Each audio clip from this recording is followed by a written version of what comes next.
first time in 25 years NBA Finals na ang kulay dilag. Nagwagi ang Indiana Pacers versus New York Knicks. Sila ang abante sa NBA Finals. Kasado na ang liga sa Oklahoma City Thunder versus Indiana Pacers. The Battle of Two. MVP Pascal Siakam. Isama na natin si Tyrese Haliburton versus SGA in Alex Caruso. Ito na, lumalamig-lamig na. Galing sa kontinenteng Antarctica. Ay nako, huling pabaon pala sa Eastern Conference ang Game 6, New York Knicks versus Indiana Pacers. Dumadako na tayo sa first quarter. Pinaghandaan ng maigi ng New York Knicks dahil kapag mayari sila sa Game 6, iyakan na dahil 3-2 na ang serye. Ay nako, in favor of Indiana Pacers. First quarter, Indiana versus New York. Ay nako, unang pukol ay nakuha ng visiting team headed by Jalen Brunson. Easy layup at sumagot naman si Nesmith, ang sniper sa World War I. At humahalimaw ng isang slam dunk si Robinson, pagpatay sunog. Under 8 minutes and 8 seconds, bumawi kaagad ang sniper sa World War I ng isang kabom na 3 points. Ay nako, pasok pala. At natapos ang first quarter sa score na 24-25 in favor of kulay dilag. Dikit pa rin ang labanan. Well, sa second quarter, unang pukol galing kay MVP sa Eastern Conference Pascal Siakam para kunin ang 4 na kalamangan sa visiting team. Under di saya, ang mga mister ay naglalaba. Ay nako, black pala. Galing kay Ubi Tapin. Parang isang sakong siminto ang ipinalo. At nakabawi si Anunoby ng isang easy slam dunk. At kayod kalabaw na. May kasama pang baka upang kunin ang kalamangan sa home team.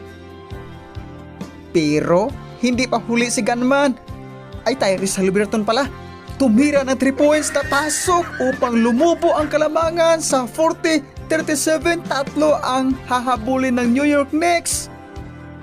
Under 4 minutes and 38 seconds, tabla na ang score sa 41. Sobrang intense ang laro na parang nagmistulang kabayo. At natapos ang second quarter sa score na 58-54 in favor of home team. Dumadako na tayo sa third quarter. Unang pukol sa home team ay nakuha ni Nesmith, ang sniper sa World War I, upang pahirapan ang visiting team sa kahahabol. Lamang na ang home team ng 10 points under 10 minutes and 38 seconds. Isang hampas sunog ang slam dunk ni sniper upang pahirapan ang visiting team at sabay kapit sa ring. Nagmistulang pusa na humahabol ng daga. Papatapos na ang third quarter, nakapingwit ng isang easy slam dunk si gunman.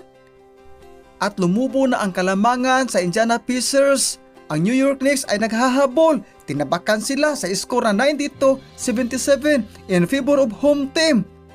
Kailangan na ng isang tangking gasolina ang New York Knicks para may panggatong sa paghahabol ng home team. Dumadako na tayo sa last and final minutes ng New York Knicks. Ay nako, last and final quarter pala. At umarangkada na si Towns, parang umiinit na. At isang steal naman galing kay Anunoby at nagminira na ang visiting team. Parang umaamoy na ang litsong baboy sa kupunan ng New York Knicks. Ay nako, Indiana Pacers pala. Under di saya, ang mga Marites ay nagchismosa. Under 9 minutes in 5 seconds, 10 na lang ang hinahabol ni Jalen Brunson. Parang kumakati na ang lalamunan sa score na 94-84. Lead scorer pa rin ang home team.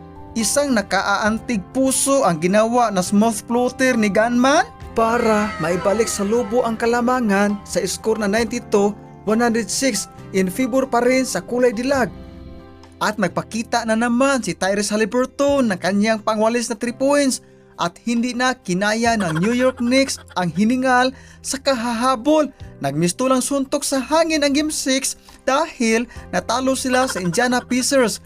At ang Indiana Pacers naman aabanti na sa NBA Finals versus OKC. Leading scorer, dumadako na tayo sa Indiana Pacers. Pascal Siakam, 31 points. Nesmith, 10 points. Turner, 11 points. Tyrese Haliburton, 21 points. 13 assists, 6 rebound sa loob ng 37 minutes na paglalaro. Ubi Tapin, 18 points. Sa kupunan naman ng New York Knicks, Towns, 22 points. Anunoby, 24 points. Brunson, 19 points. Bridges, 15 points.